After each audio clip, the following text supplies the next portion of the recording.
Hello students, in the video la 10th standard maths unit 3 algebra exercise 3.5 question number 1 தான் பார்க்க போறோம்.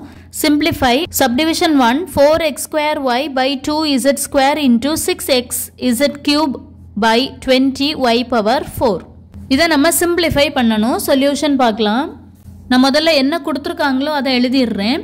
4x square y by 2z square into 6x z cube by 20 y power 4. இதில் எதெல்லாம் cancel ஆகுமோ அதெல்லாம் நம்ம cut பண்ணிடலாம். இங்கே வந்து ஃபஸ்ட்டு 4 இருக்குது, கீழே 2 இருக்குது. So 1 2 is 2, 2 2s are 4 cut பண்ணிடலாமா? அப்புறம் வந்து எக்ஸ் ஸ்கொயர் இங்கே இருக்குது, கீழே எங்கேயும் எக்ஸ் இல்லை. இந்த ஒய்யும் இங்கே ஒய் பவர் 4 இருக்குது. ஒரு ஒய் கட்டாச்சுன்னா ஒய் பவர் 4 என்ன ஆயிரும்? ஒய் கியூப் ஆயிரும். இங்கே இசட் ஸ்கொயர் இருக்குது, இங்கே வந்து ஸ்கொயர் போச்சுன்னா அப்புறம் மீதி ஒரே ஒரு இசட் மட்டும் இருக்கும். எகெயின் இதை 2 டேபிளில் கட் பண்ணலாம். 3 2s are 6, 10 2s are 20.